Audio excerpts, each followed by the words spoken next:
We and the Israelis set this up to get around Hamas and the UN, which is stealing all the food for itself and then selling it to weaponize itself because it wants to survive. And Israel's saying, wait a minute, we're fighting a war with them, they're killing our IDF, they've killed our citizens, they won't give us our hostages back. Now we're expected to not only feed them, but turn the other way when the food is actually being used by the terrorists themselves to not only feed themselves, but to sell them to the other Palestinians to make money to buy more arms and ammunition. That's insanity.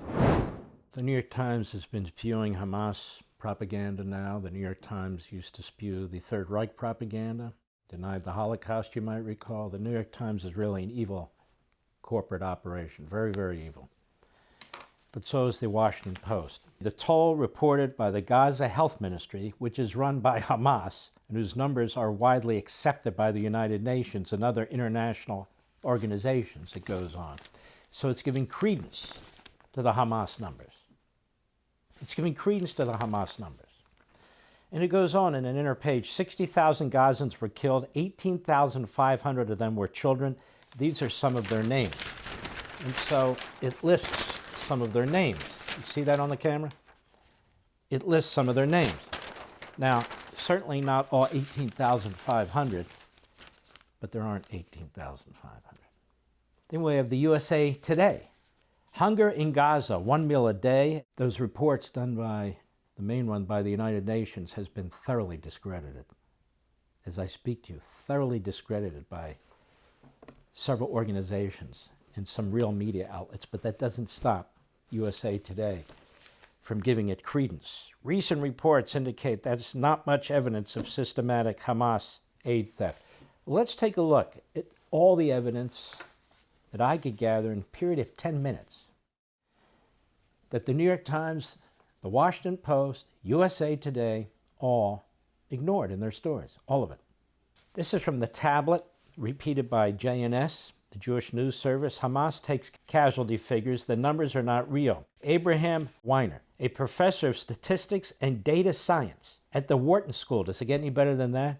Says the Gaza Health Ministry numbers are likely grossly inaccurate.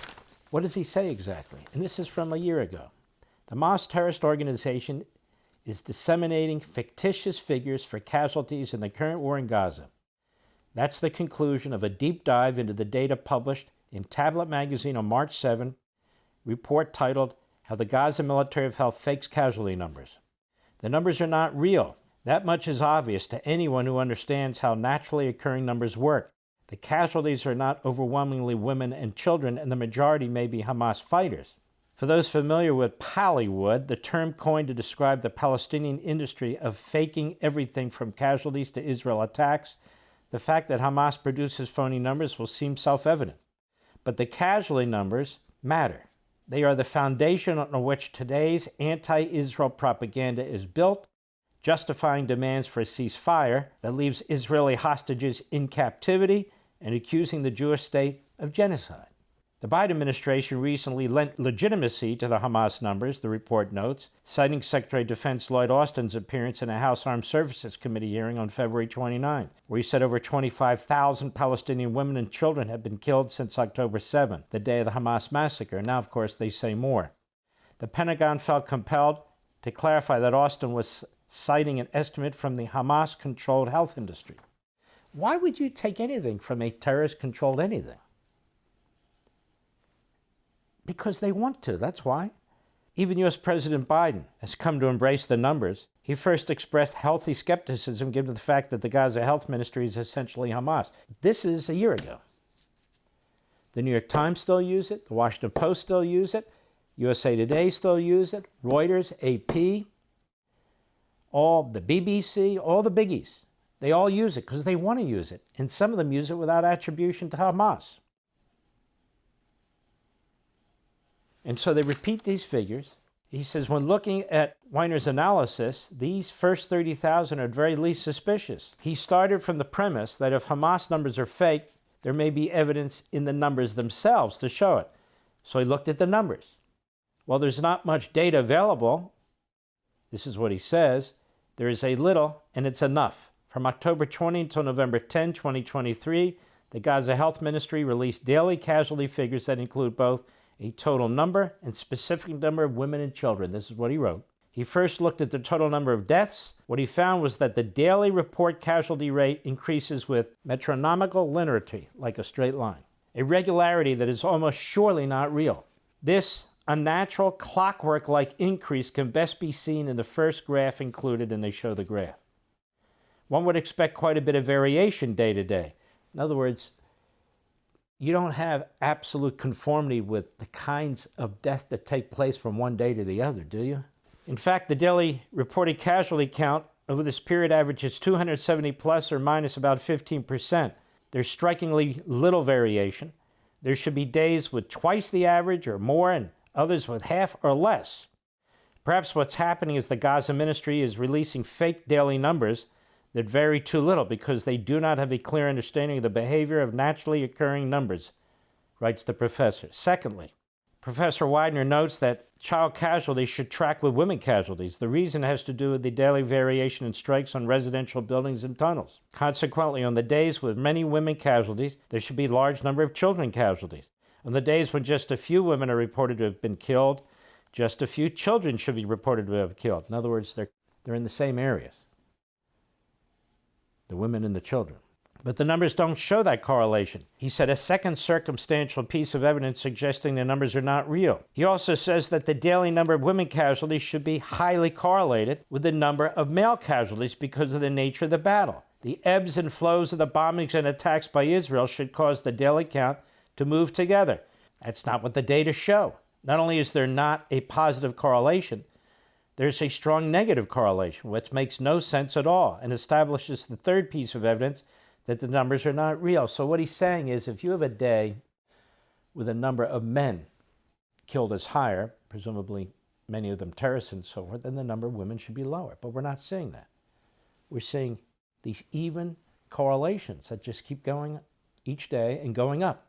Professor Weiner reports other anomalies, such as contradictory numbers on October 29 and October 28 that suggest 26 men came back to life. The Gaza Health Ministry also claims that about 70% of the casualties are women and children, a total, he says, far higher than the numbers reported in earlier conflicts with Israel. Another warning sign, professor says, has been noted elsewhere, is that 70% of the casualties are women and children, 25% of the population are adult males.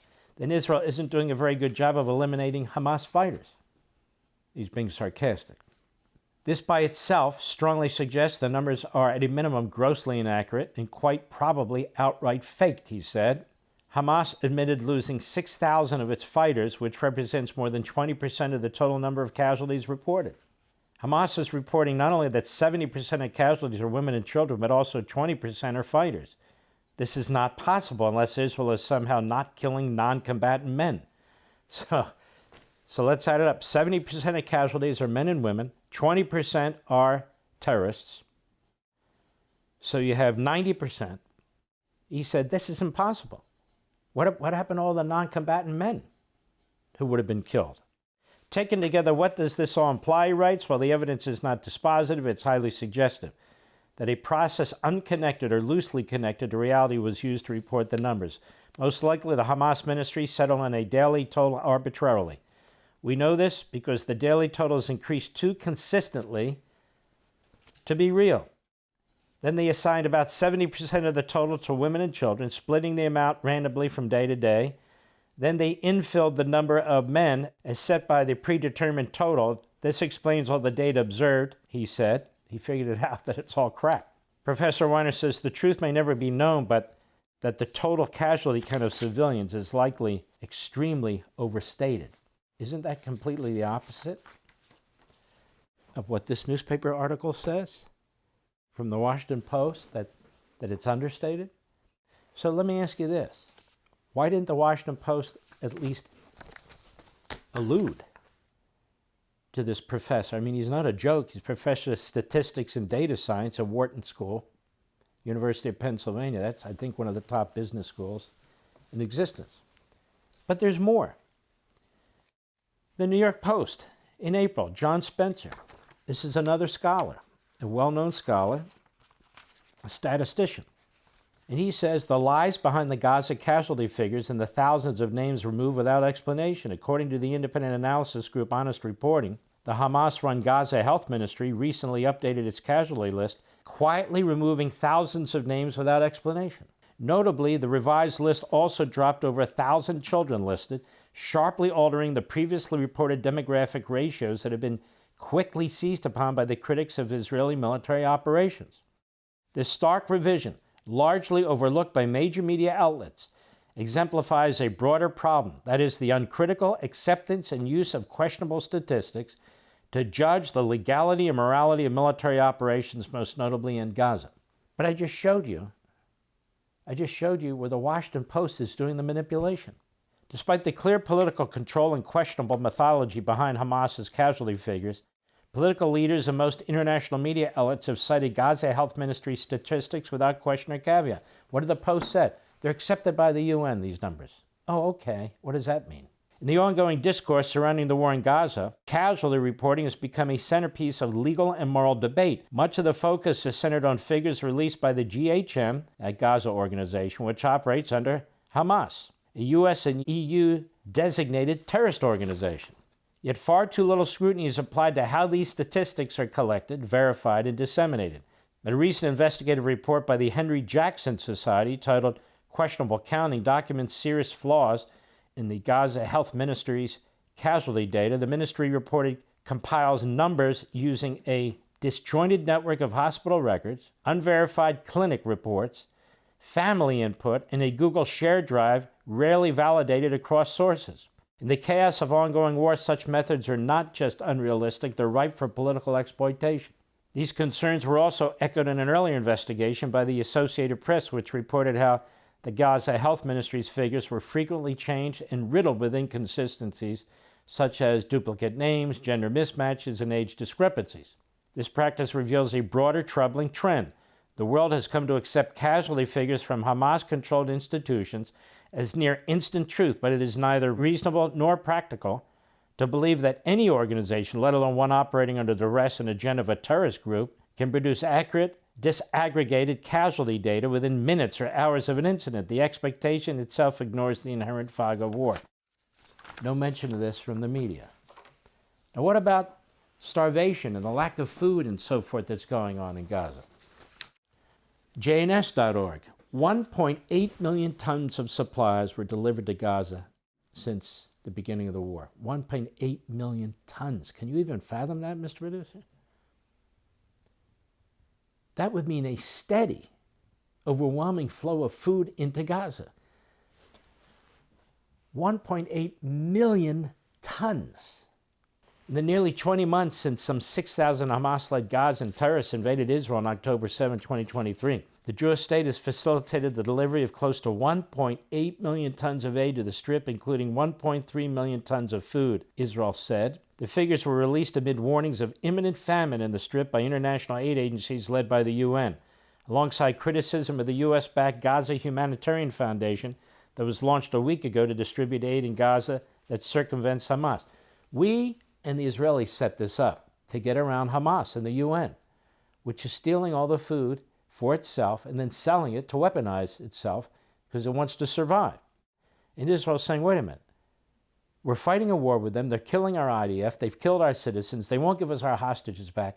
Now we're expected to not only feed them, but turn the other way when the food is actually being used by the terrorists themselves to not only feed themselves, but to sell them to the other Palestinians to make money to buy more arms and ammunition.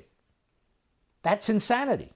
The 1.8 million tons of aid was delivered in more than 90,000 trucks, 10,000 pallets of food. Kogat, the Israeli defense body in charge of coordinating aid to Gaza, said the vast majority was transferred via land crossings, while nearly 10,000 tons were sent via the sea and more than 7,000 delivered by air.